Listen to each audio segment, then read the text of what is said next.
Os registros recentes de mortes na região da chamada doença do pombo servem de alerta para o fungo encontrado em fezes secas dessas aves. O repórter Carlos Lopes conversou com viúvas de 2 vítimas fatais.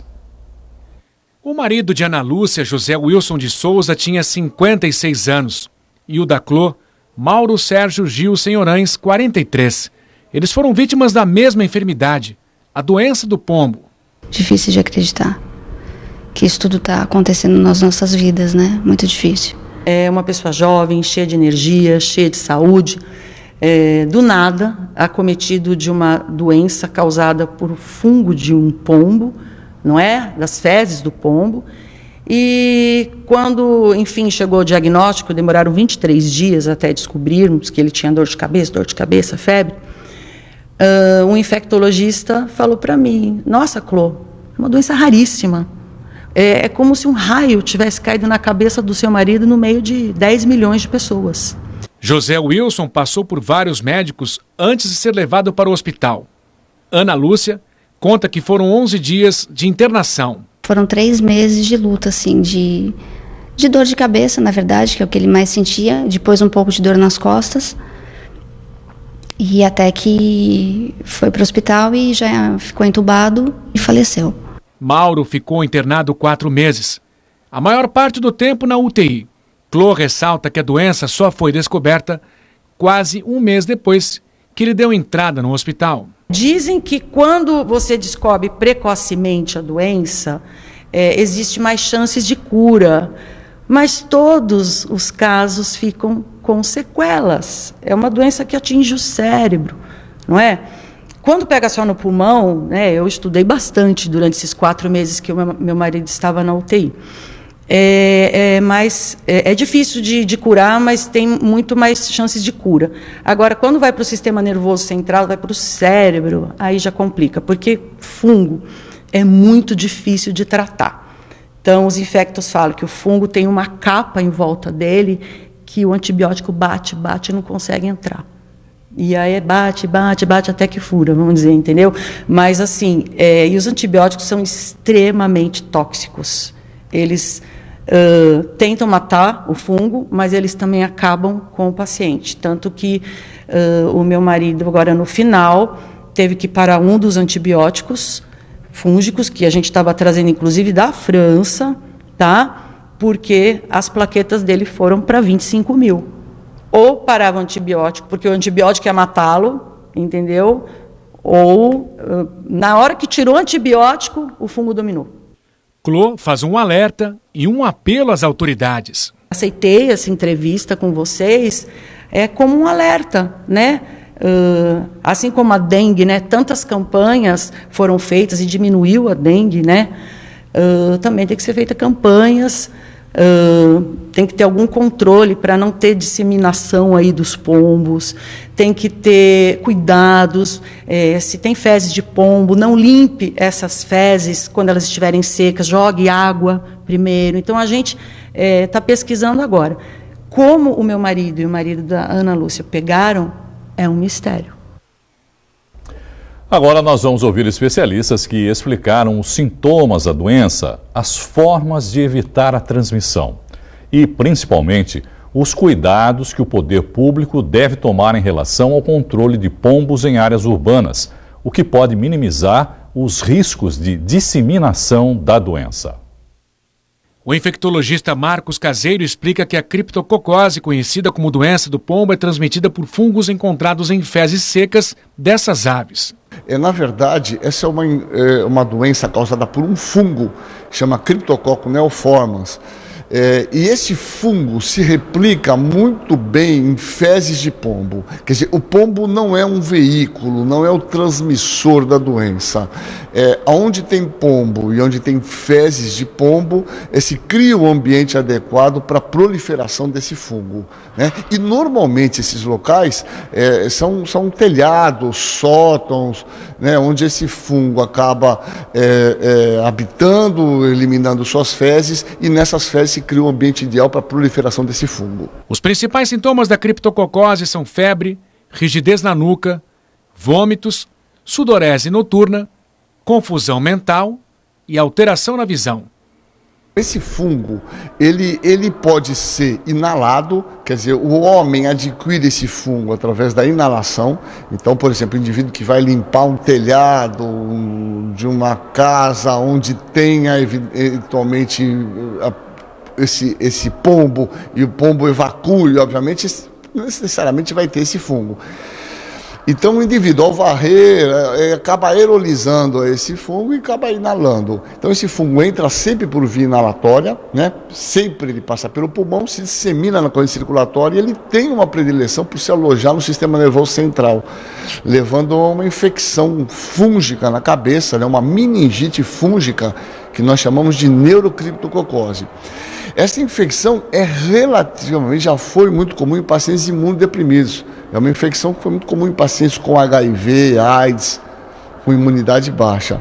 É muito raro em pacientes com imunidade normal, mas pode acontecer. Independente das circunstâncias, é sempre uma infecção muito grave, porque existe apenas uma medicação que funciona efetivamente, e na verdade essa medicação tem uma eficácia relativamente não tão boa, é tóxica para tratar esses pacientes. A mortalidade dessa meningite por esse fungo é maior de 50% a 80% na maioria das vezes. Professor de Fisiologia Médica e Pesquisa Universitária do curso de Biologia da Unisanta, o veterinário Eduardo Filetti realiza estudos sobre pombos há 20 anos.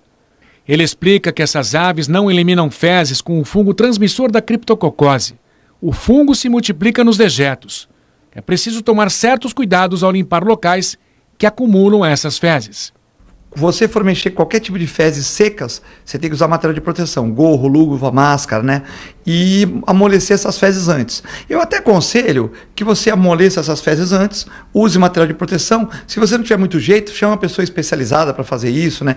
Numa garagem, num sótão, tal, porque existe um risco de contaminação. Lógico, se você proteger a via aérea, proteger os olhos, proteger tudo, tiver com luva, amolecer antes, o problema não vai existir o problema.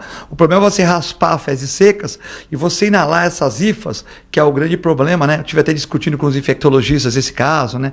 Na faculdade e no dia a dia, né? Eu até procurei infectologistas para conversar sobre esse caso, até procurei o Dr. Caseiro, conversei com ele sobre esse caso, porque a gente tem que alertar os nossos alunos, os nossos profissionais, enfim, né? Sempre a gente tem que estudar e se aprimorar sobre essas doenças de pombos, né? Controlando a população pode diminuir os riscos? Com certeza. Se você, lógico que existem autorizações de IBAMA, autorizações, porque quando você joga um anticoncepcional 10 dias, 3 vezes por ano, ou seja, 3 vezes, você pode diminuir outras espécies também, como a rolinha e pardal. Eu não vejo muito problema, porque aqui na nossa região nós não temos assim, o pardal não está em extinção, a rolinha não está em extinção, né? E os pombos estão em hiperpopulação. Então, mesmo se alguma rolinha, algum pombo, algum pardal comer esse alimento com anticoncepcional, como são dados em vários parques no mundo, né? Porque o pombo na Europa, nos Estados Unidos, é atrativo turístico, né?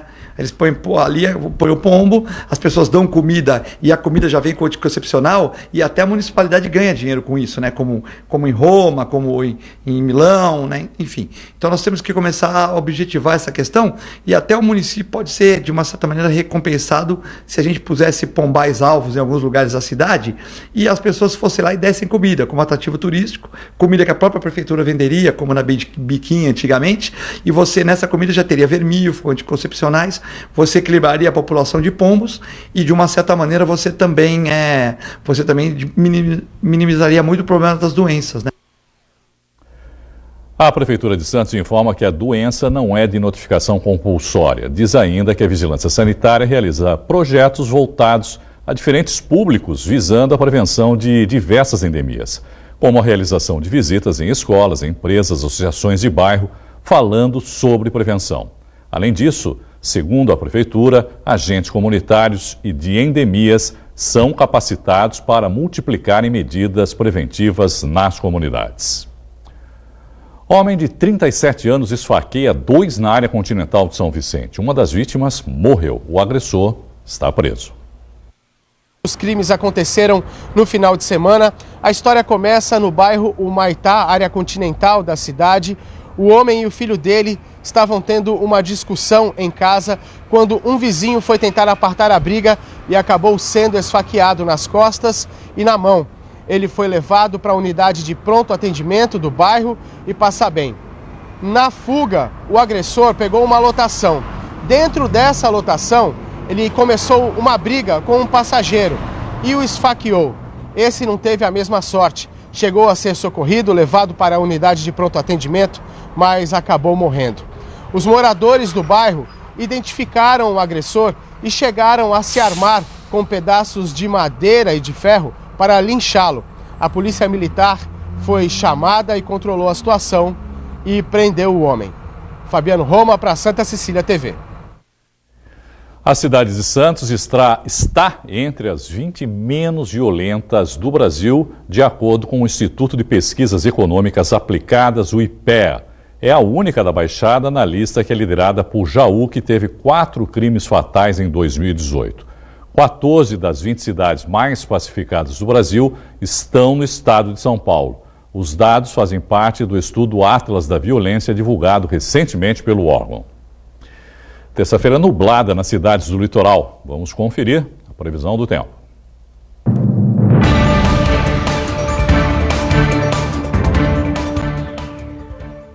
Santos vai ter dia de sol com muitas nuvens e períodos de nublado. A noite também vai ser nublada, mas com poucas chances de chuva. Mínima de 15, máxima de 23 graus. Nebulosidade variada em Guarujá. Mínima de 14, máxima de 24 graus. Dia nublado em Cubatão com poucas aberturas de sol. Temperaturas giram entre os 14 e os 28 graus. São Vicente tem dia de nebulosidade variada e temperaturas variando bastante, entre os 14 e os 24 graus. Em Praia Grande, o clima vai ser instável, com chance de garoa a qualquer hora do dia. Mínima de 15, máxima de 25. Dia nublado em Mongaguá, com temperaturas variando entre os 17 e os 24 graus. Uma comitiva de uma universidade chinesa visitou hoje a Unisanta. O objetivo é firmar parceria entre as instituições de ensino, principalmente na área esportiva. O grupo foi recebido pela alta direção da Unisanta. Os representantes da Universidade Chinesa Tongji, que possui 7.000 professores e 45.000 alunos, falaram sobre os cursos oferecidos, incluindo um de futebol. 运动人体科学的，比如说运动康复啊、理疗啊、营养啊等等。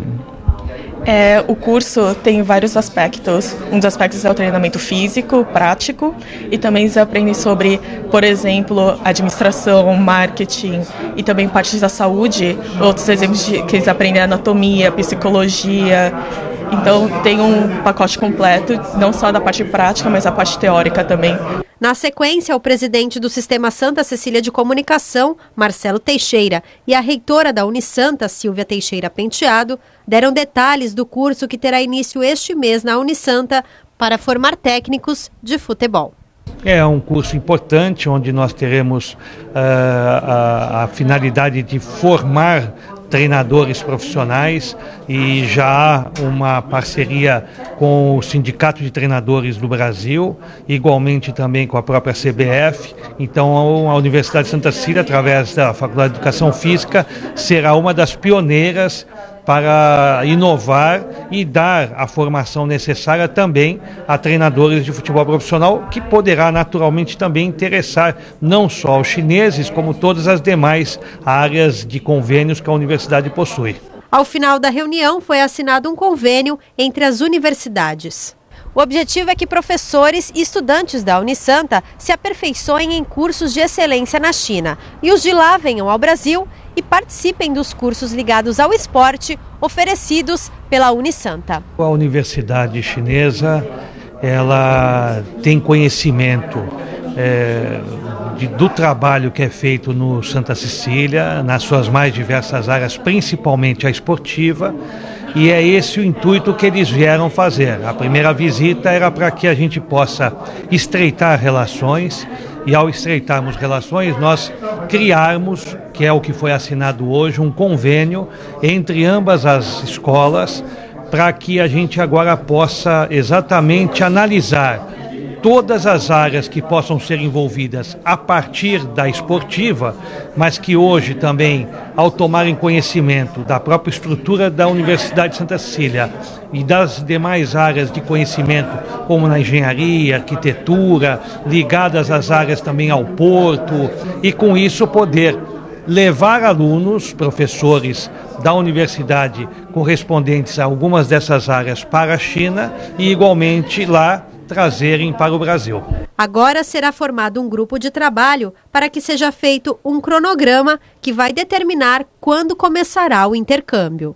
Esse foi um convênio guarda-chuva amplo, né, que possa atingir as diversas áreas, e agora nós vamos especificar cada uma das áreas, o âmbito do tempo que isso vai necessitar para amadurecer, dos financiamentos necessários, né, porque tudo isso, lógico que nós vamos ter envolvidos também os investimentos, né, necessários de ambas as instituições. Segue o líder. Diante de uma Vila Belmiro lotada, o Peixe deu um show contra o Goiás e ampliou a vantagem sobre o Palmeiras no Brasileirão. Carlos Sanches, e que golaço! Lucas Veríssimo. Gustavo Henrique. Eduardo Sacha. Soteldo, de fora e dentro da área. Kaique Santos ainda descontou. 6-1, fora o baile. O irresistível Peixe chegou aos 32 pontos e manteve a primeira posição do Campeonato Brasileiro. Na próxima rodada, o alvinegro praiano pega o São Paulo, sábado às 5 da tarde no Morumbi. Para falar mais sobre o Santos e esportes em geral, converso agora com o Ted Sartori, jornalista do Santa Portal. Ted, boa noite e obrigado, viu? Boa noite. Por participar mais uma vez aqui com ele. Teve gente na redação hoje, viu, Ted, dizendo o seguinte, que o Santos bateu em cachorro morto, aquelas histórias, né?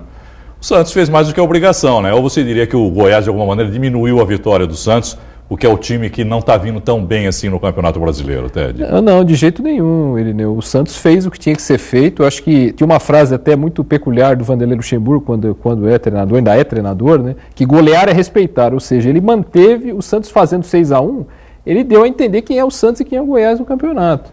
O Santos fez uma belíssima partida, antes dos 15 minutos já estava 2-0, e com uma variedade de gols de artilheiros, né? Hoje tivemos 2 gols de zagueiros, tivemos um gol do Lucas Veríssimo, que voltou ao time, tivemos um gol do Gustavo Henrique, o golaço do Carlos Sanches, que apareceu agora no início do... Quem está melhor hoje, você diria, na sua opinião, o Ted? O Soteldo ou o Carlos Sanches? Olha, ontem eu diria que o Carlos Sanches, pelo jogo de ontem, o Carlos Sanches, o Soteldo, mas é quase um empate técnico, viu, Irineu? Porque o Soteldo tem feito tão boas partidas, ele lembra um pouco, às vezes, aqueles pontas de antigamente, sabe, que partem para a linha de fundo e cruzam. Com ele não tem muita conversa. E que chegou de alguma maneira até com meio desacreditado. Sim. O Soteldo, né? 1,60 m, venezuelano, aquelas coisas. É, né? É uma junção de fatores que fazem... Não, sem nenhum desmerecimento para a Venezuela, muito pelo contrário, né? Mas que, assim, não é um jogador que, a princípio, chama a atenção, né? Com 1,60 m de altura. Não, né? Nunca. Quando ele chegou, você juntava o fato dele, como você falou, dele ter 1,60 m. E ser venezuelano. A Venezuela, embora tenha evoluído no futebol, ainda não é nenhuma força. Sim. Você juntava esses dois fatores, você pensava, pô, o Soteldo não vai dar certo, né? No entanto, ele entrou num viés de alta, né, como diriam os economistas, né, que é um negócio impressionante. E tem a mão do Sampaoli também aí, né? Também tem. Tem a forma do Santos jogar, né, e aí está o que o Sampaoli deseja, né, essa intensidade, esse partir para cima, quer dizer, faz 2, faz 3 e não para, porque esse talvez seja o grande defeito dos técnicos brasileiros. Você faz 1, faz 2, e o time volta, o time recua, não parte para cima. E o Santos não interessa se está 1, se está 2, e quer mais é fazer gol mesmo. Bom, com essa vitória, com essa goleada, cria-se aí uma grande expectativa em relação à próxima partida, o clássico Sansão. O que você espera desse jogo entre Santos e São Paulo? Olha, eu acredito que o Santos tenha a fazer um grande clássico, né? Vai ser um belo clássico, não tenha dúvida. O São Paulo também está num momento de crescimento também, ainda mais com os jogadores que vem trazendo aí, né? Você tem o Daniel Alves chegando, o Juan Fran chegando, tudo bem, são jogadores experientes, mas o Daniel Alves foi campeão da Copa América, embora, né, eu estou falando dos dois, mas a título de crescimento do time fora de campo e breve dentro de campo, porque os dois não devem jogar, acabaram de chegar. Não devem estrear nesse jogo, né? Não devem jogar, até por uma questão, até outro dia estavam de férias, então eles devem ganhar um pouco de preparo físico, para aí depois estarem à disposição do Cuca. Mas contra o Santos eu não acredito que nem o Daniel Alves, nem o Juan Fran. A apresentação do Daniel Alves é amanhã, aliás, exatamente. E com cobrança de ingresso, é isso mesmo? Cobrança de ingresso, uma coisa diferente no futebol. É para tentar já pagar um pouco do salário dele, que segundo as últimas informações vai ser o maior do país, né, do Daniel Alves. Então dava até para cobrar um pouco mais, né, porque era R$5 o ingresso. Tinha 21 mil ingressos vendidos. 21 mil? 21 mil, e o São Paulo espera 45 mil, uma apresentação à noite, cheia de efeitos pirotécnicos. O Daniel Alves, pelo que fez na Copa América, pelo que representa, merece. Rapidinho, só falando aí de grandes contratações, especulou-se hoje a vinda de Balotelli para o Flamengo. Será que vem, Ted? Olha, eu acho que isso veio uma informação de um jornalista italiano muito influente, né, que sempre costuma acertar nos palpites. Mas, olha, é que se tratando de Flamengo, né, tem aquela coisa do oba-oba, né? O Flamengo gosta do oba-oba. E o Balotelli, eu fico imaginando o Balotelli no Rio de Janeiro. O Rio de Janeiro vai ficar pequeno para ele. Ele fez sucesso, né, quando veio aí na Copa, passou lá pelo Rio de Janeiro, distribuiu, né, autógrafos lá. Ia fazer sucesso, viu? Mas que o currículo dele, né, condena, né? O currículo dele fora de campo. O passado te condena, né? Muito. Bom, e o Santos? Alguma novidade sobre reforços para o Santos Futebol Clube? Só hoje houve a apresentação do Pará, né, o Pará foi apresentado, um velho conhecido aí da torcida. É uma boa a volta do Pará, Ted? Olha, ele mais experiente talvez seja uma boa, porque o Pará sempre foi um jogador muito discutido, embora campeão, num grande time, é verdade, mas parte da torcida discutia um pouco do estilo de futebol dele. Talvez para o estilo que o São Paulo adote, talvez ele seja o jogador voluntarioso que o São Paulo precise ainda mais para que o time fique mais à frente, sabe, Lineu? Talvez o Pará seja importante nesse aspecto. Mas vem para ser reserva, não vem para ser titular? Vem para ser reserva. Vem para ser aquele toque de experiência também, né? 33 anos. Bom, falar um pouquinho do clássico lá em Itaquera, ontem, né, às 7 da noite, Cássio parou Palmeiras, 1-1 resultado final. Olha, no geral, Lineu, acho que o resultado, até se você for pôr na balança o jogo, o Palmeiras dominou boa parte do talvez o segundo tempo inteiro, né? Fez o gol logo no início, aí primeiro o Corinthians, o Corinthians fez o gol quando o Palmeiras era melhor, né? Até soube controlar no primeiro tempo o Corinthians, mas não ampliou, aí o grande problema. E aí o gol do Felipe Melo, né? O cruzamento do Daverson.